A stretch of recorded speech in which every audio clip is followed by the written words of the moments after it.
We have a massive, massive injection of global liquidity that's already happened. This is really important.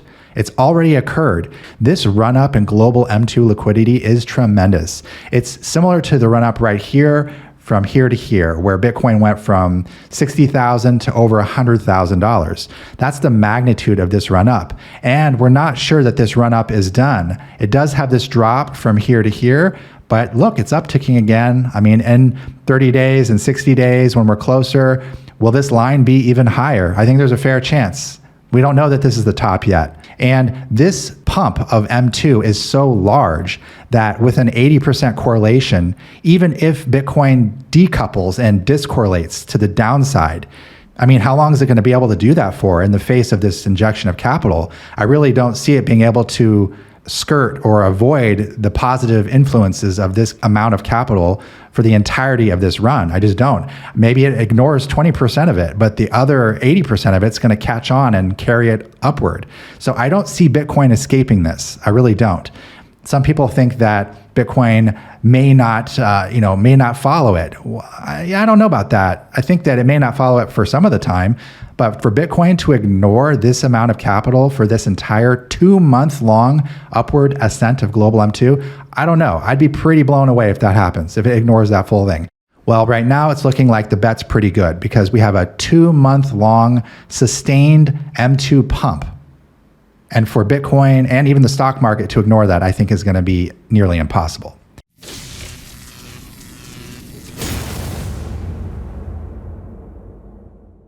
Hi guys, my name is Colin and this is Colin Talks Crypto. Thank you very much for joining me. In this video, I've turned on the video cameras, first of all. I don't always do that. In this video, I'm going to show you the apparent predictive correlation of the global M2 money supply as it correlates to the Bitcoin price.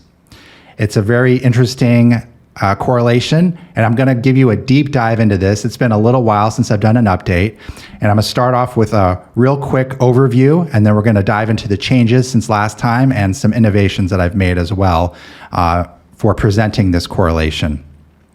So what you're looking at on your screen right now are two lines. You have a yellow line and an orange line, orange for Bitcoin, yellow for the global M2 money supply. Now, why are we using the global M2 money supply? Well, it appears to have a predictive relationship, and I'll show you how by sliding this global M2 money supply line around, it lines up very well with the Bitcoin price, so much so that we have almost an 80% correlation. We're using the global M2 money supply line because Bitcoin is a global asset. Bitcoin is not just some stock in the US stock market, in which case it would probably make more sense to use just the United States M2 money supply. But Bitcoin can be bought globally. It is a global asset. Therefore, we are using the global M2 money supply line. Now, I've created a custom script here, and I'm going to share that with you in this video. I've shared it in the past. I'm going to share it once again. You can get it here at colintalkscrypto.com/files/global_m2_script.txt. And I'll put that in the description, and I'll try to remember to put that in the comments or whatever I post this right below the video so you can get it as well. But you're literally looking at the full code of it right there on your screen. Okay. And you're going to be able to put that into your TradingView editor with the Pine editor right here. You click on the bottom of TradingView, open up the Pine editor, copy and paste that code. Voila, you're off to the races with this yellow line, just like I have it right here. And in this script, I've made it so that I can change some variables, and I'm going to change the offset. Now, the offset is the amount of days that the yellow line has been pushed forward. Right now it's at 108. Let's put it at 0, okay? It takes a few seconds and it will adjust itself. And you can see that with an offset of 0, this is the native state of the chart. We have today, and you can see that they don't really line up. And I've got an additional little feature here where it shows me the correlation of the last 30 days, the last 60 days, the last 90 days, the last 180 days, the last year, year and a half, 2 years, and 3 years, right here at a glance. And that's basically like from here to here would be the last 30 days. The last 30 days, the last month would be right here. And that's what this first row of this correlation offset box is showing. And then the last 60 days would be taking it back further. So you can see as we go down each row of this correlation table, you're going back further in time when calculating that correlation. So you can see the more recent correlation at the top, and if you want like a bigger average with more time taken into consideration, you can go further down these rows. But at a glance, this is calculated instantaneously, and you can see it right here. So with a zero offset, it's really not useful at all. But what has been found, and I'm going to be open with this, I did not discover this. I just find it very fascinating, and I've dived in probably deeper than most people on this correlation. And so obviously the zero correlation is not useful. It's not telling us anything helpful. You know, you can't look at this yellow line and derive really anything of value with the correlation to the orange line. But if you put it at, say, 70-day offset, which is what some people think is the more correct offset, you will see that this is what appears. And again, you can just look right here on this little table, and you can see that there's a negative 10% correlation over the last month, a 42% correlation over the last 60 days, a 36% correlation over the last 90 days, etc. Now take a look at this, and I'm gonna change it to, let's take a screenshot actually. Let's capture this. Let's see if we can do this so you can see all of it together. Here's the last 70 days, all right? Now we've got a little capture of this. Let me make that a little bigger so you can see it. Okay, so now we're gonna shift it from, this is the 70-day offset. Let's look at what I think is currently the most accurate offset, at least in recent history. I would say at least within the past 180 days, I think that 108-day offset visually and mathematically is the best correlation that I've seen. And again, you're free to play with this yourself using the script I give you and decide for yourself. I'm not trying to dictate to you what is the most accurate and what is not the most accurate, but I think that this is pretty good. Okay, so here we go. And here, let's pull up the old data. This was the correlation of the 70-day offset. And then here's the 108-day offset, which is what's pictured right now.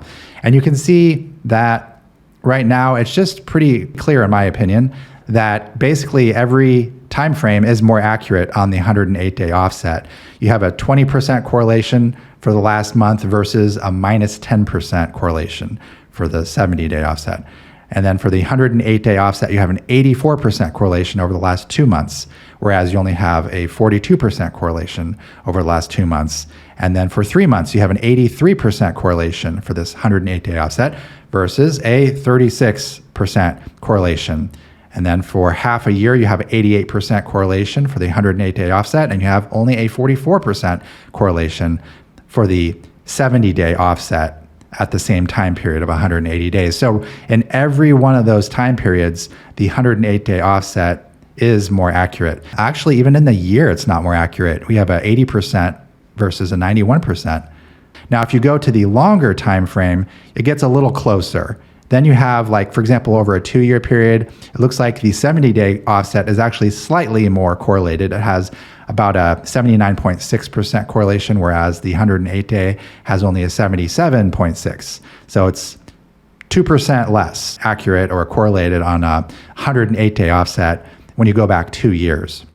And that's not a huge difference, to be honest.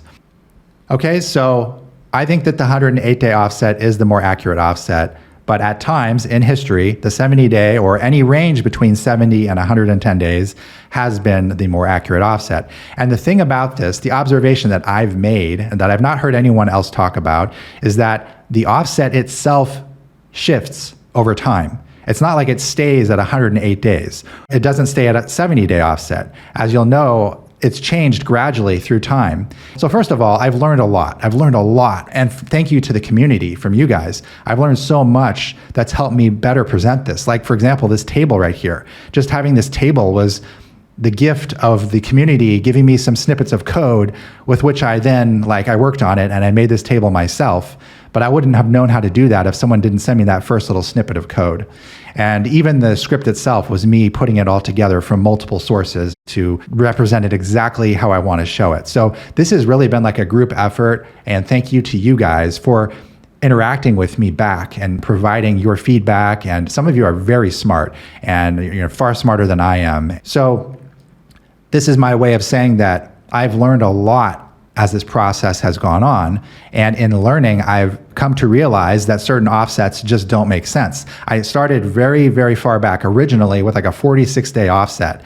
And looking back, I don't know how I thought that was the right offset, but I didn't have all these comparisons to make, and I didn't have this correlation data, this mathematical data, which is a trading view like function that compares the correlation. I was just going by visual, but even visual, I don't think that 46-day was that great. So I've learned a lot, and I've admitted when I think that I should change something, and that's just what I'm doing.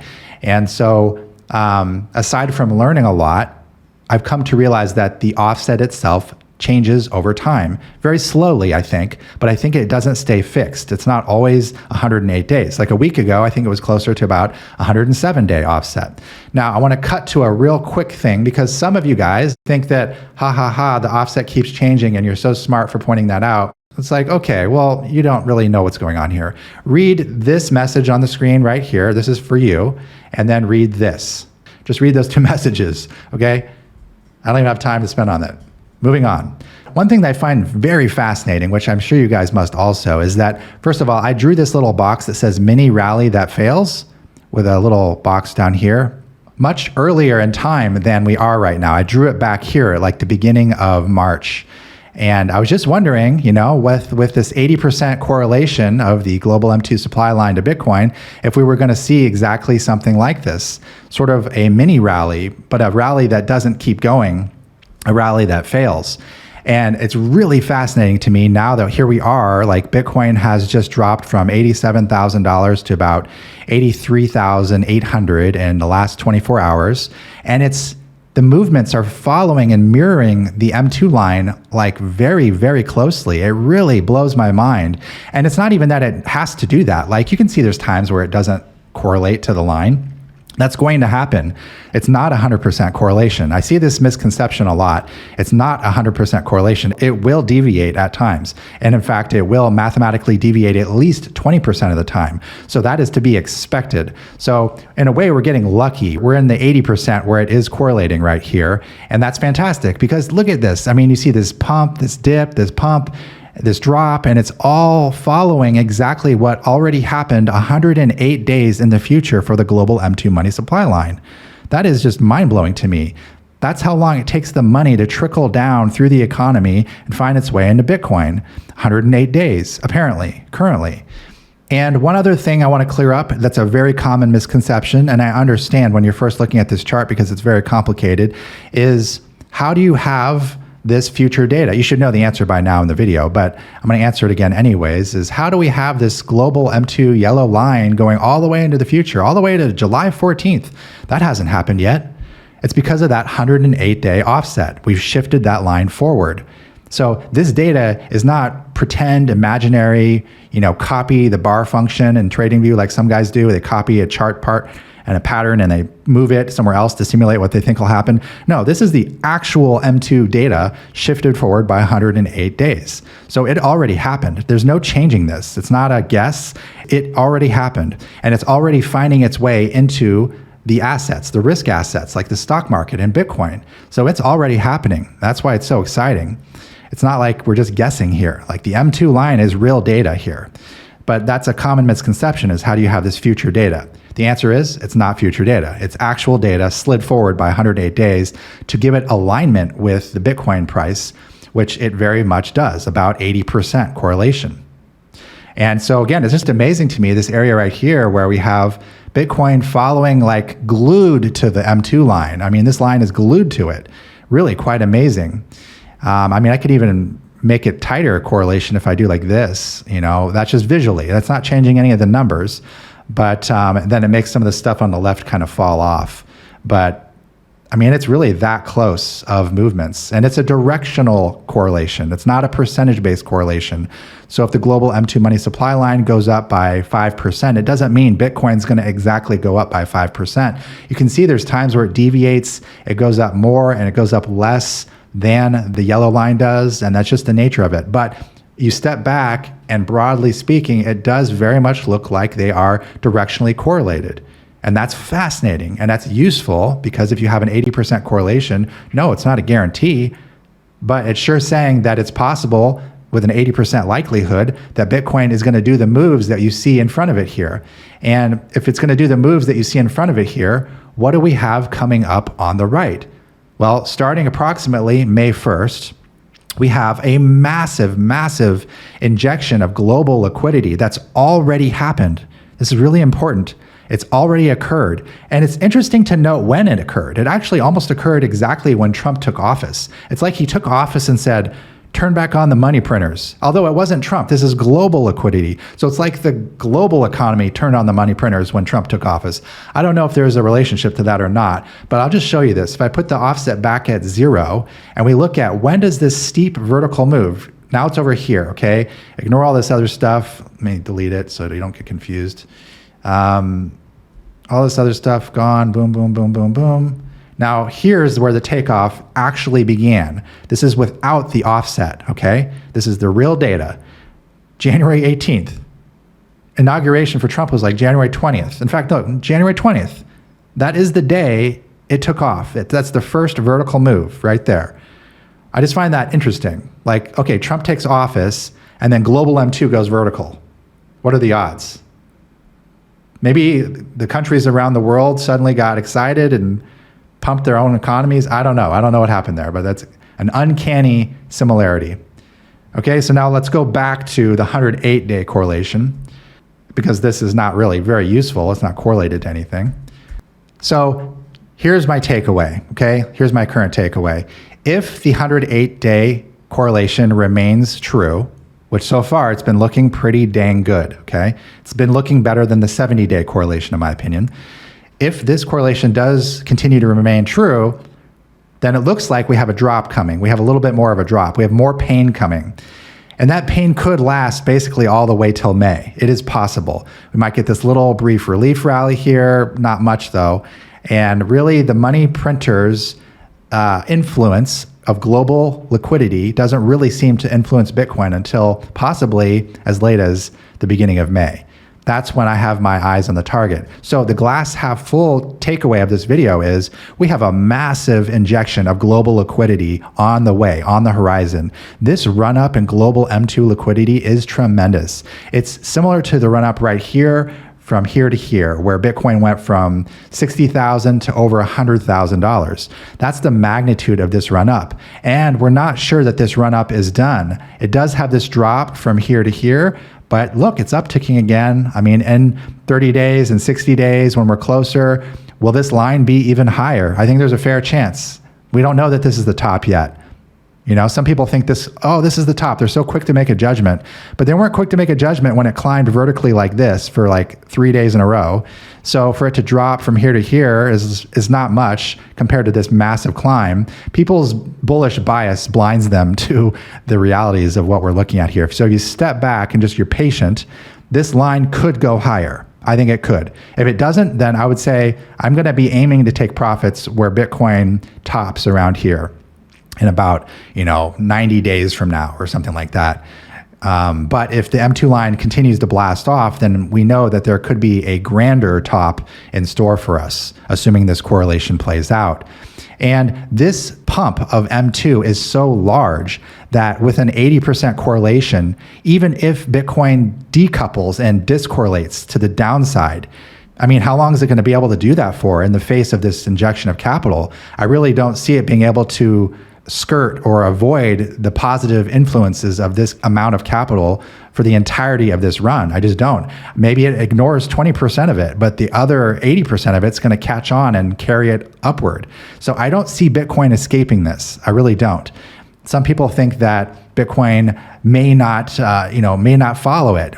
I don't know about that. I think that it may not follow it for some of the time, but for Bitcoin to ignore this amount of capital for this entire 2-month-long upward ascent of global M2, I don't know. I'd be pretty blown away if that happens, if it ignores that full thing. I think the more likely, and all we have is odds, right? This is odds.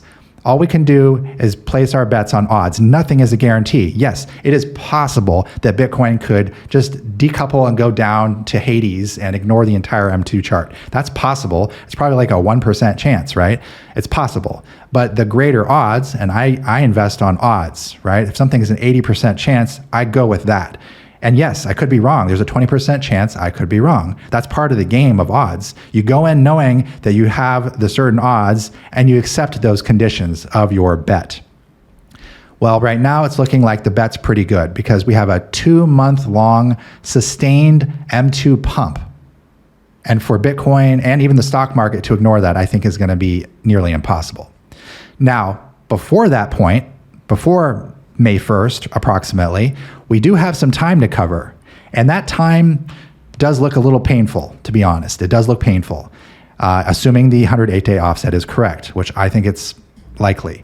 If it's a 70-day offset, maybe we're off to the races sooner. Feel free, I'm not going to even show that, but feel free to put a 70-day offset in here, and you'll see that we are very much closer to this pump. But as far as what I'm showing you right here, I think it's better to be conservative rather than to be overly bullish, especially when the odds say that, these odds right here, say that the conservative look is the more accurate mathematical look, right? Like, I'm not just pulling these numbers out of my butt. This is what the math is telling us. So I'm going to go with this, with an 80% odds of correlation.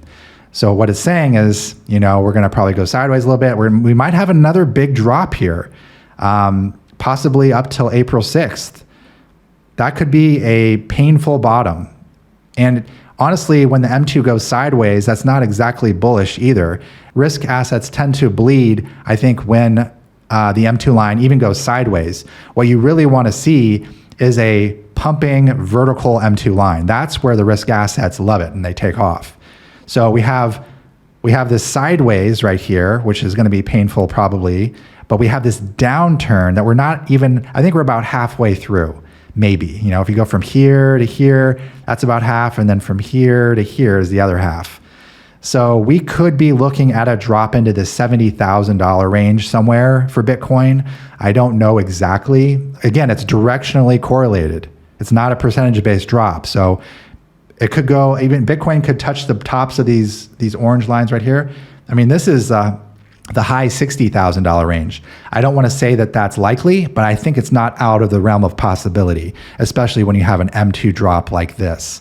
It is possible. So my guess is Bitcoin could hit anywhere from the high 60s to the mid 70s at the end of this M2 drop. And I hope it's not so, but that's what the data is telling us. Okay. So I'm just presenting to you what I'm looking at. And yes, I hope that I'm wrong. And I hope that these numbers are wrong. And there's always a chance with odds that it is that 20%, right? And there's always a chance that Bitcoin just decides to go up right now. That could happen, right? It's just not the preponderance of likeliness. So I try to stay grounded, okay? Like, I don't want to get too euphoric, head in the sky.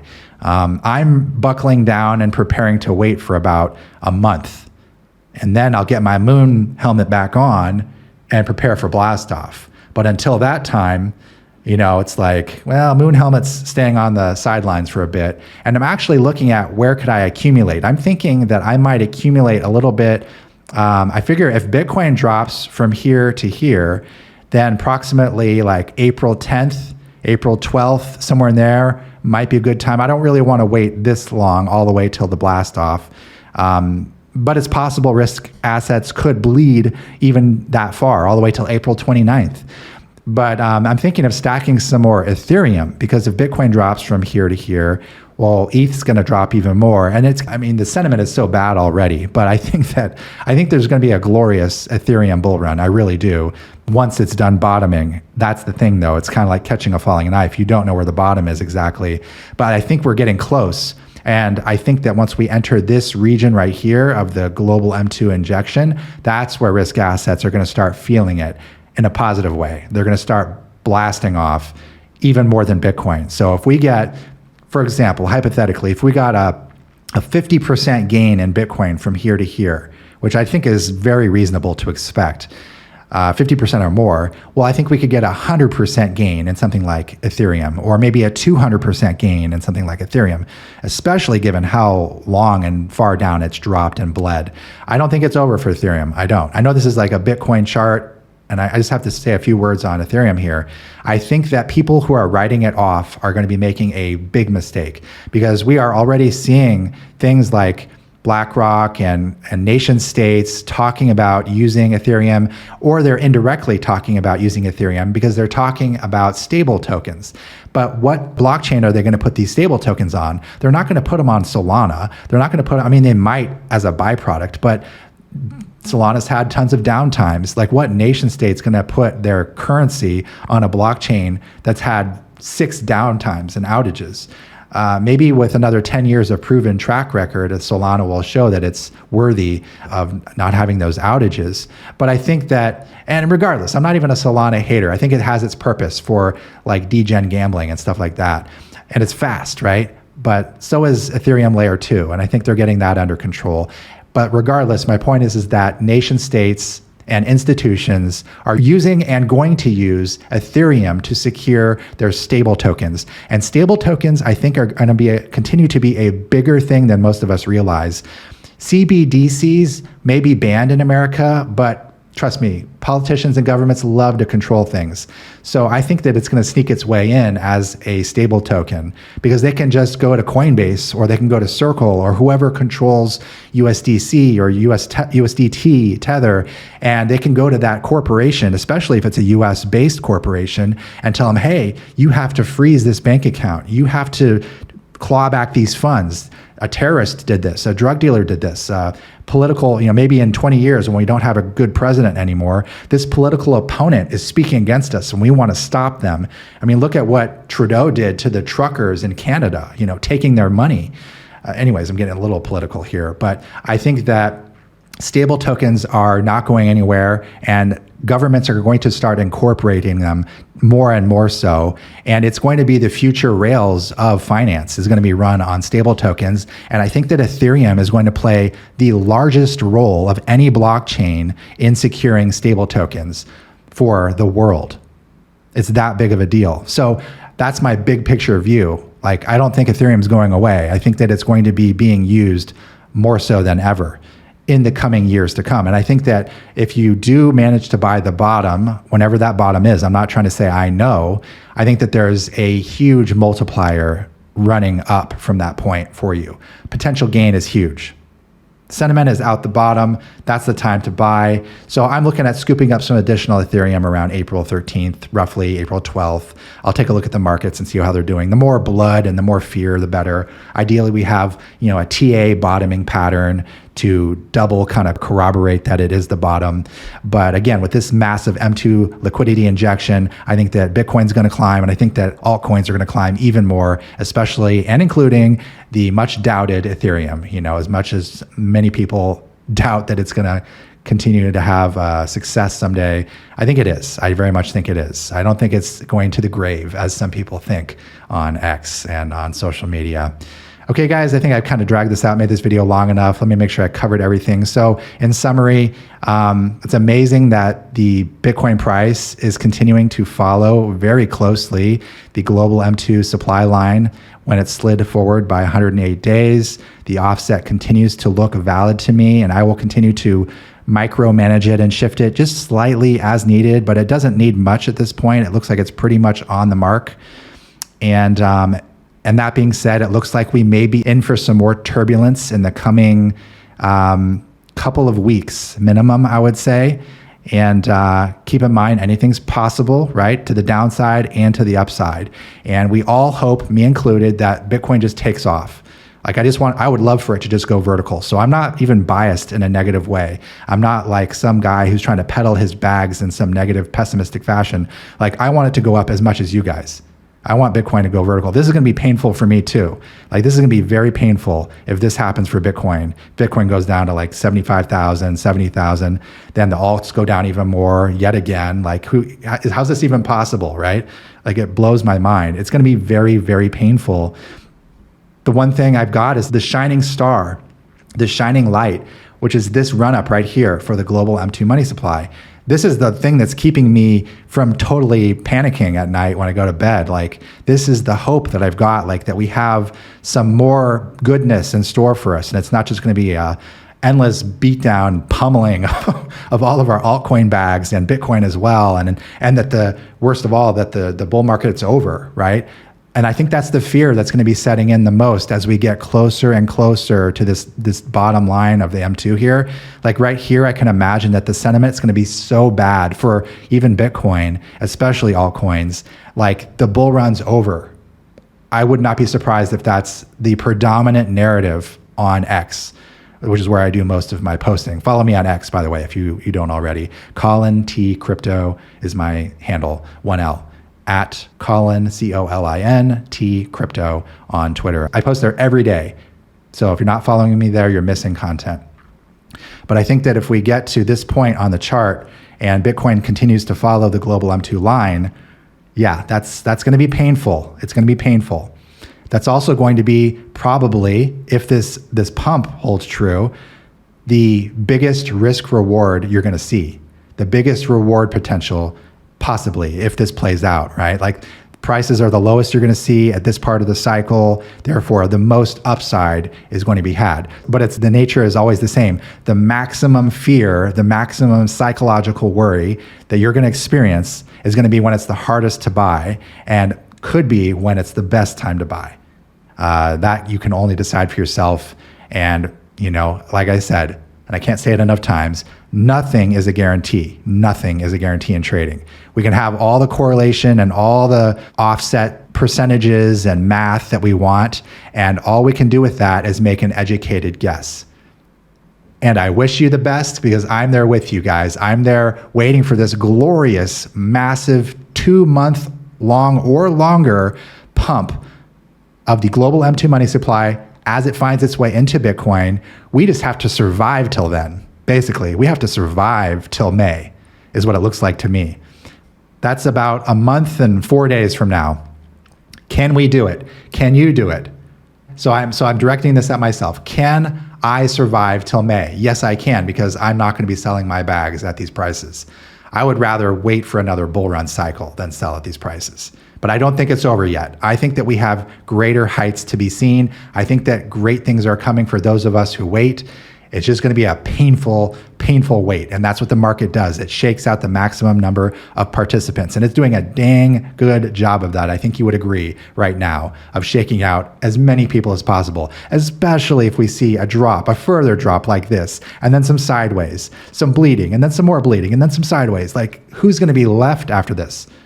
Only the most hardcore hodlers, who are the most diamond-handed. And those are the ones who, if this does play out like the way I think it will, and I hope it will be and should be rewarded the most of anyone. And I hope that's you guys, and I hope that's me. Glorious days ahead, guys. Fingers crossed. Global M2 supply line. Have a great day, guys. I hope you're doing well. Talk to you again soon.